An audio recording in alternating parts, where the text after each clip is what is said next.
ترجمہ سماعت فرمائی۔ ارشاد فرمایا، تمہارے رب نے یہ حکم دیا ہے کہ تم صرف اور صرف اللہ کی عبادت کرو، اور تمہیں یہ حکم دیا ہے کہ ماں باپ کے ساتھ حسن سلوک کرو۔ اگر تمہارے پاس ان میں سے کوئی ایک یا دونوں بڑھاپے کی عمر کو پہنچ جائیں تو تم انہیں اف مت کہنا، انہیں ڈانٹنا نہیں، ان سے بہت اچھی بات کرنا اور ان کے لیے نرمی دکھاتے ہوئے اپنے بازوؤں کو جھکا دینا اور ان کے لیے دعا کرنا، اے میرے رب ان دونوں پر ویسے ہی رحم فرما جیسے بچپن میں انہوں نے مجھ پر شفقت اور مہربانی کی تھی۔ بہت اہم آیت۔ فرمایا کہ یہ آیت جامع ترین آیتوں میں شمار ہوتی ہے۔ ویسے تو اللہ کا کلام ہے، پورا ہی جامع، لیکن جوامع الکلم جس کو کہا جاتا ہے، اس کی تعریف یہ ہے کہ مختصر کلمات اور معانی کا خزانہ اور مفہوم لامحدود، اتنی جامعیت کہ وہ اپنے مضمون کے کسی حصے کو تشنا اور خالی نہیں چھوڑتا۔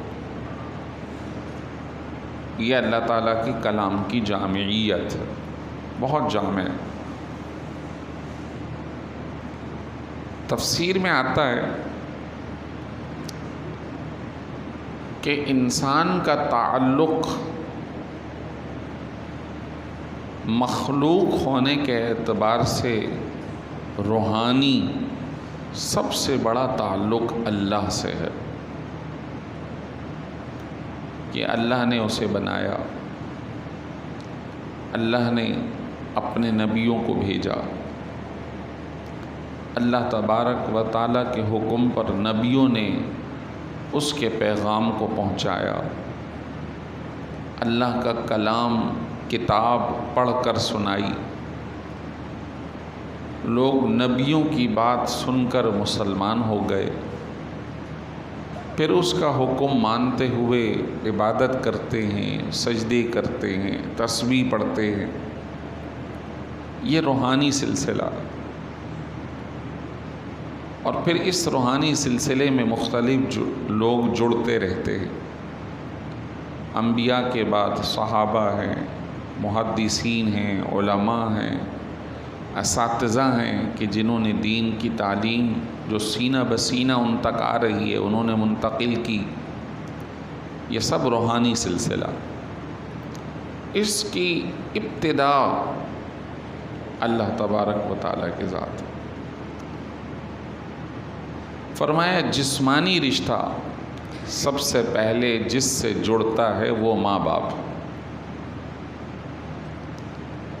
پھر ان سے رشتہ جڑ کر جب بندہ دنیا میں آئے تو پھر ان کی جو اولاد ہے وہ بہن بھائی بن گئی، ان کے جو عزیز و قارب ہیں، کوئی چاچا بنا، کوئی تایا بنا، کوئی خالہ بنا، کوئی ماموں، اور اس طرح یہ خاندانی رشتے جڑتے چلے گئے۔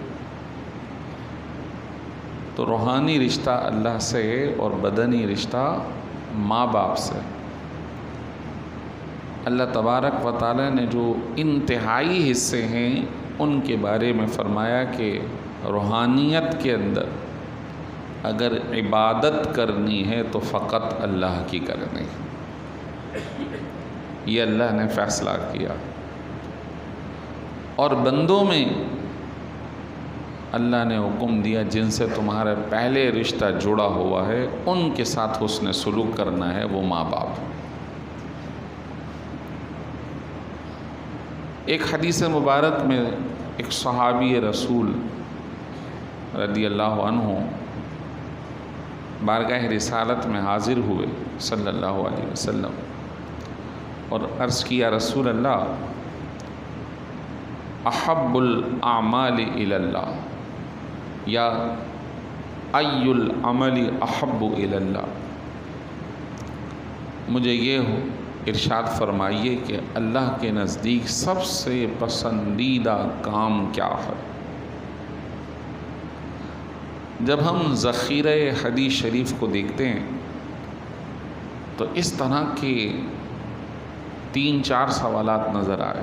ایک صحابی نے پوچھا، دوسرے نے پوچھا، تیسرے نے، چوتھے نے، لیکن ہر سوال کے جواب کو دیکھتے ہیں تو وہ مختلف ہے۔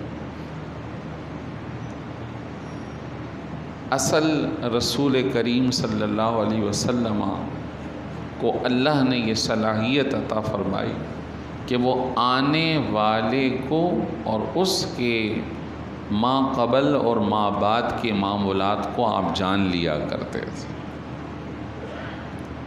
آپ کے مشاہدے میں ہوتا تھا، تو جس میں جو کمی ہوتی تھی اس کی طرف آپ کی رہنمائی ہوتی۔ تو جس صاحب نے یہ پوچھا کہ حضور اعمال میں پسندیدہ عمل اللہ کی بارگاہ میں کیا ہے، تو ان کو فرمایا بر الوالدین، اپنے ماں باپ کے ساتھ حسن سلوک کرنا اللہ کو سب سے زیادہ پسند ہے۔ گویا جو سائل تھا، جو سوال کرنے والا تھا، اس میں اور بہت سارے اچھے اعمال جمع تھے، لیکن جہاں کمی آ رہی تھی وہ ماں باپ کی طرف توجہ تھی۔ ایک اور صاحب آئے، یہی سوال کیا، حضور اللہ کے نزدیک سب سے پسندیدہ عمل کون سا ہے؟ فرمایا ان تطعم الطعام، وہ یہ ہے کہ تم لوگ غریبوں کو کھانا کھلاؤ، یہ سب سے افضل عمل ہے۔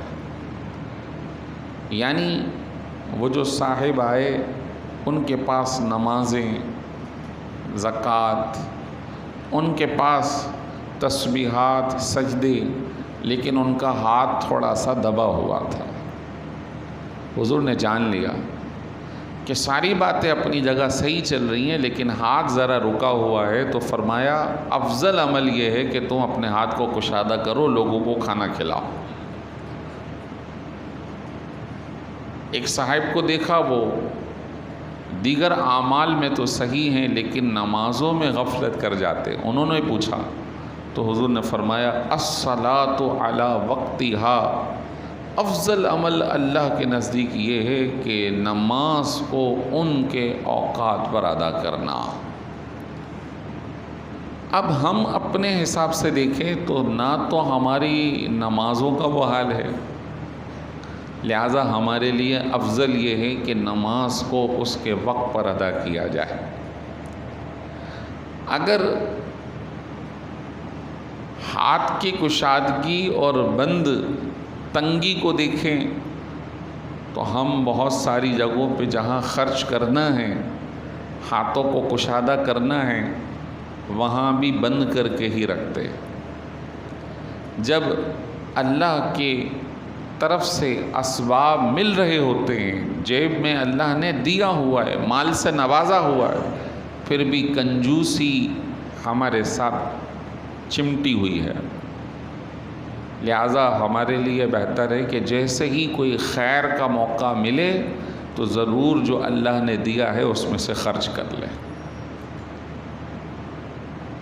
ایک صاحب آئے، ان کے سارے معمولات صحیح تھے لیکن جہاد میں جانے سے ہچکچاتے تھے۔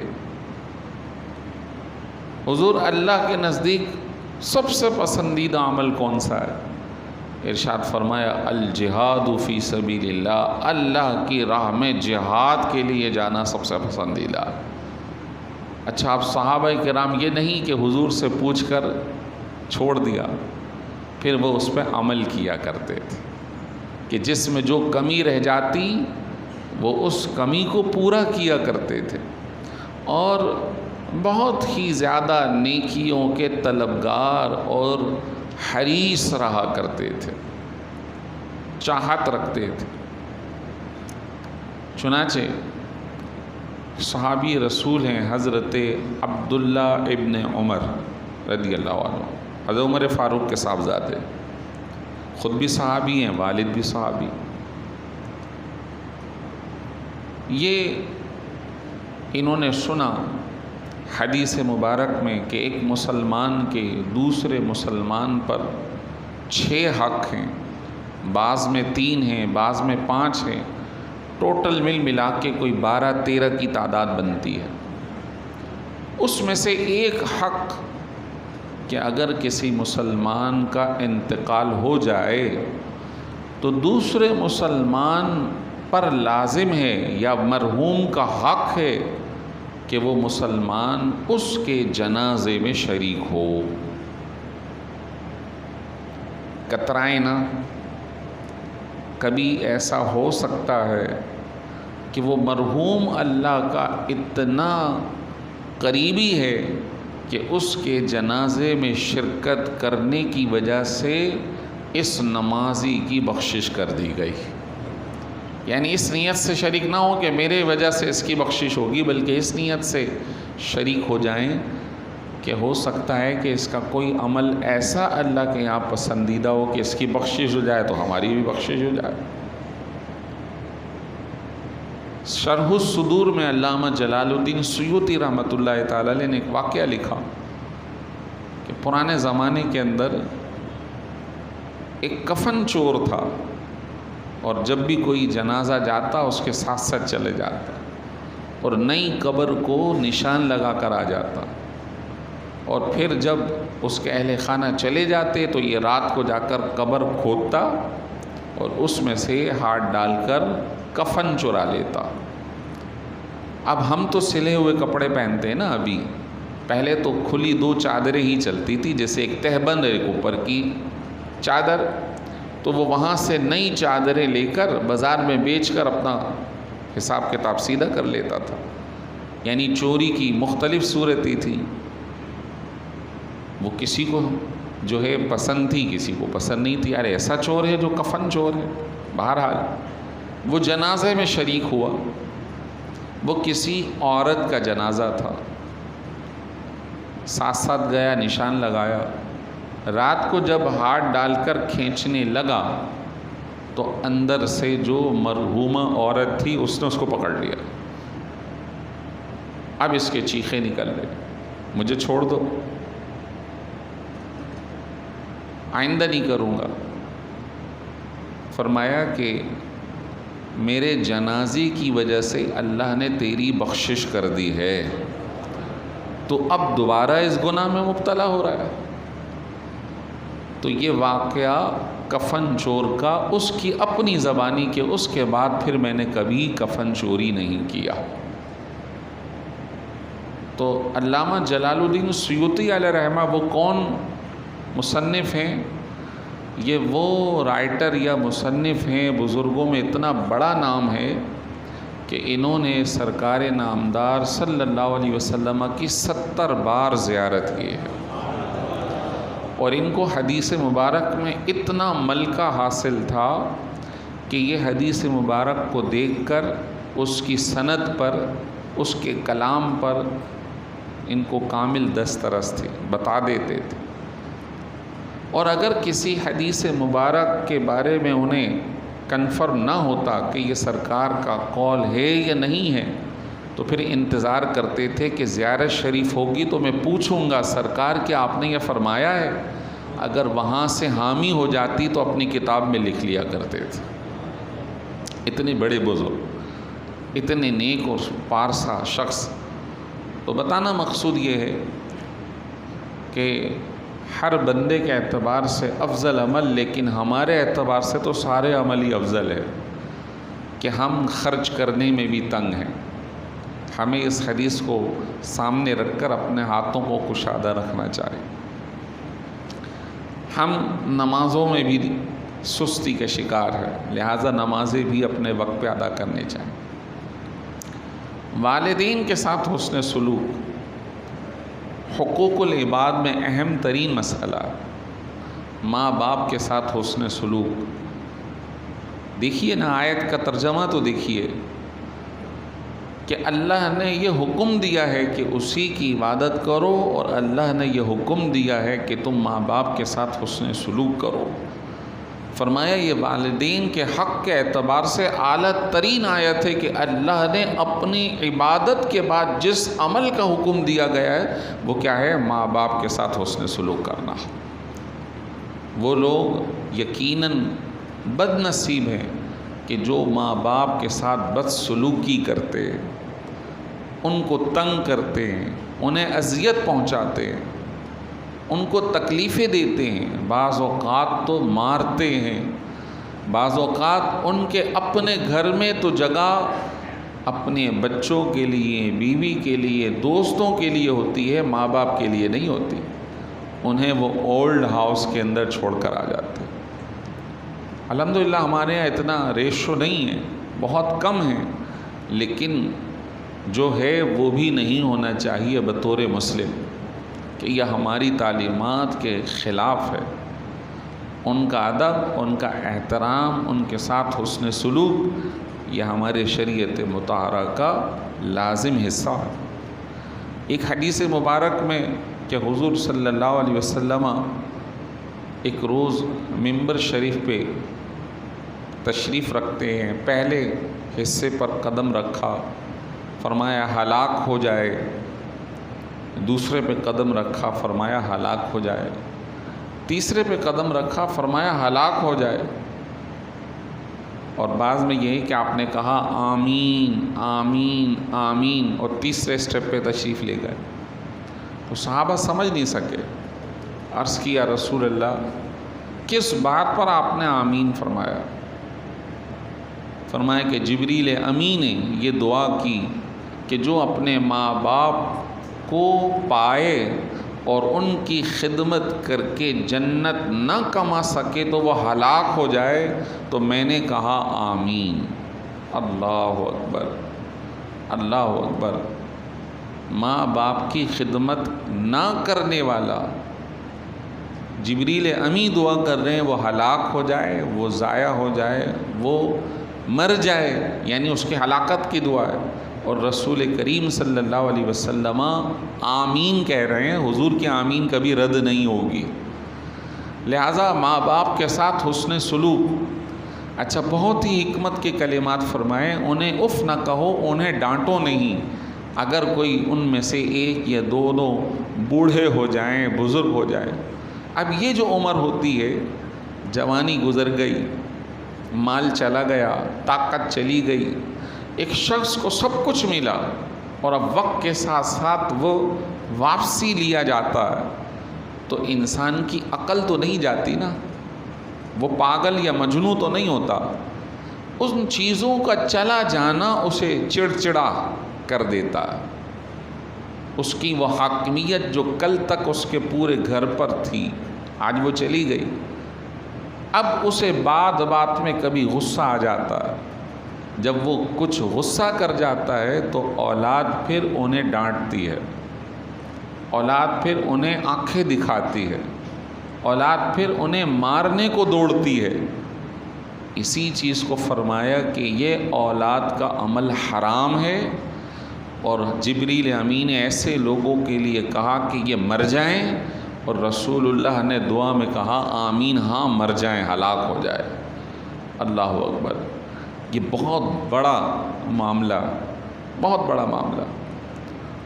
والدین کے ساتھ حسن سلوک رزق کی کشادگی اور عمر کی درازی کا سبب ہے۔ نبی رحمت صلی اللہ علیہ وسلم نے ارشاد فرمایا من سر جسے یہ بات پسند ہو، ان یبسط لہ رزقہ و عمرہ، کہ جو شخص یہ پسند کرتا ہو کہ اللہ اس کے رزق کو بڑھا دے، اس کی عمر میں برکت دے، فلیصل رحمہ، تو اسے چاہیے کہ وہ رشتے داروں کے ساتھ حسن سلوک کیا کرے۔ حسن سلوک رشتے داروں کے ساتھ، اور رشتے داری میں سب سے بڑا رشتہ کس کا ہے؟ ماں باپ کا۔ نبی رحمت صلی اللہ علیہ وسلم نے نہ صرف فرمایا بلکہ کر کے دکھایا۔ غزوہ حنین کا وہ بڑا مشہور واقعہ ہے۔ صحابی کہتے ہیں کہ غزوہ حنین میں مسلمانوں کو کامیابی نصیب ہوئی، مال غنیمت آیا، بطور فاتح موجود ہیں، لوگوں کی لائن ہے مال غنیمت کو لینے کے لیے، حضور تقسیم فرما رہے۔ ایک خاتون آ جاتی ہے تو حضور تقسیم کو روک کر ان کی طرف خصوصی توجہ فرماتے، اپنی چادر بچھا دیتے، ان کے ساتھ کافی دیر تک بیٹھتے ہیں، کچھ انہیں عنایت کرتے۔ وہ جب چلی جاتی ہیں تو صحابہ نے پوچھا، حضور یہ خاتون کون ہیں کہ اتنی شفقت اور مہربانی؟ فرمایا یہ میری ماں حلیمہ تھی، حلیمہ سعدیہ، دودھ کی ماں، بچپن میں جنہوں نے دودھ پلایا، رضائی ماں۔ آپ اندازہ کریں کہ جب ایک رضائی ماں کے ساتھ نبی رحمت بطور فاتح کے سب کھڑے ہیں، لیکن انہوں نے سب کچھ پیچھے چھوڑ دیا اور ماں باپ کی عزت اور احترام کو سامنے رکھ کر اپنے منصب کو وہاں سے چھوڑ کر ماں باپ کے سامنے، ماں کے سامنے بیٹھ گئے، اپنی چادر کو بچھا دیا۔ بس اوقات ہم اپنے کاموں کو ترجیح دیتے ہیں، ہم اپنے دوستوں کو ترجیح دیتے ہیں، بعض اوقات ہم اپنے دیگر معاملات کو ترجیح دیتے ہیں، اور ان والدین کے ساتھ حسن سلوک نہیں کرتے کہ جنہوں نے اپنی جوانی میں، اپنے قوت اور نشاط کے وقت، اپنی طاقت کے وقت اپنے مال سے ہمیں پہنایا، پڑھایا، کھلایا، تکلیفیں برداشت کی، اپنے وسعت کے مطابق خرچ کیا۔ یہاں پہ دوسرا پہلو بھی ہے کہ بعض اوقات ماں باپ اولاد کا حق ادا نہیں کرتے، تو پھر اولاد اپوزٹ ہو جاتی ہے۔ ایک شخص حضرت عمر فاروق کے پاس آیا اور کہا کہ یہ میرا بیٹا ہے، میری بات نہیں مانتا۔ اچھا وہ تھا غیر مسلم، کیونکہ آپ حاکم تھے، سربراہ تھے، تو آپ نے اس کے بیٹے کو بلایا۔ ہاں بھائی تم کیوں نہیں مانتے؟ کہا کہ میں ان کی بات کیسے مانوں کہ یہ میرا حق انہوں نے کبھی ادا نہیں کیا، انہوں نے کبھی مجھ پر شفقت اور مہربانی نہیں کی، آج یہ مجھ سے طلب کرتے۔ اور کہا کہ یہ مسلمان ریاست میں تھے تو ان کو مسلمان ہو جانا چاہیے تھا، نہیں ہوئے۔ ان کو چاہیے تھا مسلمان ہو کر کسی مسلمان عورت سے شادی کرتے تو جو میری ماں بنتی، انہوں نے ایک آگ کی پوجا کرنے والے سے کرنے والی سے شادی کی، مجوسیہ سے۔ اس نے پیدا ہونے کے بعد ہمیں آگ کی پوجا میں لگا دیا۔ اگر یہ میری ماں کا انتخاب صحیح کرتے، وہ میری صحیح تربیت کرتی، تو آج میں ان کا بھی حق ادا کر رہا ہوتا۔ دیکھیے بیٹے نے بہت اونچی بات کہی اور حضرت عمر فاروق سن کر حیران رہ گئے۔ اور ضرور اس مسئلے میں والدین کو بھی سوچنا چاہیے کہ کہیں ہم کسی کمی کا شکار تو نہیں۔ ہم تو یہ طلب کریں کہ اولاد بزرگی میں ہماری خدمت کرے، لیکن اس خدمت کے موقع کے لیے کبھی اولاد کی آج تربیت کی، کبھی آج ان کے لیے کوئی ایسا ماحول فراہم کیا کہ جو کل آ کر اس کی خدمت انجام دے رہا ہو۔ ایک صاحب کا تذکرہ کر دیتا ہو، ایک بڑی فیکٹری کے مالک اپنے ملازمین کے ساتھ بڑے حسن سلوک، ملازمین بڑے خوش، کچھ عرصے بعد 10-20 سال کے بعد ایک نوجوان آ کر جو بزرگ ہو گئے، اب مالک انہیں سائیڈ لائن لگا دیا. اب وہ درمیان میں کچھ کہیں تو وہ انہیں برملا گالی دے، تمہیں کیا پتا، اور فلاں فلاں فلاں. مزدور حیران ہے کہ بھئی کیا معاملہ ہے. پتہ چلتا ہے یہ صاحبزادے ہیں اور ان کو پڑھنے کے لیے فلاں فلاں یونیورسٹی باہر بھیجا گیا تھا، اور وہاں سے جو سیکھ کر آئے اس کا اظہار یہاں ہو رہا ہے. تو ان کو ہم نے ABCD اور دنیا کی ساری تعلیم دے دی، انہیں وہ بھی سکھا دیا کہ سود کیسے لینا ہے، کیسے دینا ہے، کیسے بزنس چلنا ہے، لیکن جو اخلاقیات ہے اسلامی وہ نہیں سکھائی. اسے مال بنانا تو آ گیا، لیکن وہ مال کمانا کس کے لیے. تو ہمیں دنیا کی تعلیم کے ساتھ ساتھ دین کی تعلیم پہ بھی تھوڑی سی توجہ دینی چاہیے. آج مسلمان خصوصاً پوش علاقوں کے اندر فقط اتنا سمجھتے ہیں کہ یہ دینداری ہے کہ کسی حافظ کو بلایا اور گھر میں بچوں کو، پوتا پوتیوں کو ٹیوشن ناظرہ پڑھوا لیا، بس انف. نماز کے کیا مسائل ہیں، طہارت کے کیا مسائل ہیں، دینداری کے کیا مسائل ہیں، پردے کے کیا مسائل ہیں، حلال حرام کی کیا تمیز ہے، کون سا کمانا حلال ہے، کون سا حرام ہے. اس سے ان اولاد کو کوئی سروکار نہیں. پھر جب وہ بڑی ہوتی ہے تو وہ پھر انہی غلطیوں کا شکار ہو جاتی ہے جس میں تقریباً لوگ مبتلا ہو جاتے ہیں. لہٰذا اچھے استادوں کا اہتمام کیجئے. اور اب تو ہم جدید دنیا میں رہتے ہیں، جو خدشات ہیں اس کو دور رکھتے ہوئے آن لائن کلاسز بھی ہو سکتی ہیں.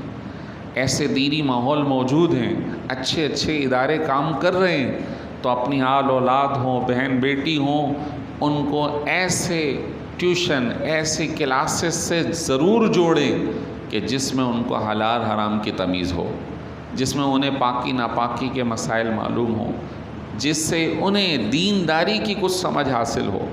یقیناً ہماری تربیت ہماری اولاد کی زندگی میں بہت اچھا ایک نکھار پیدا کر سکتی ہے.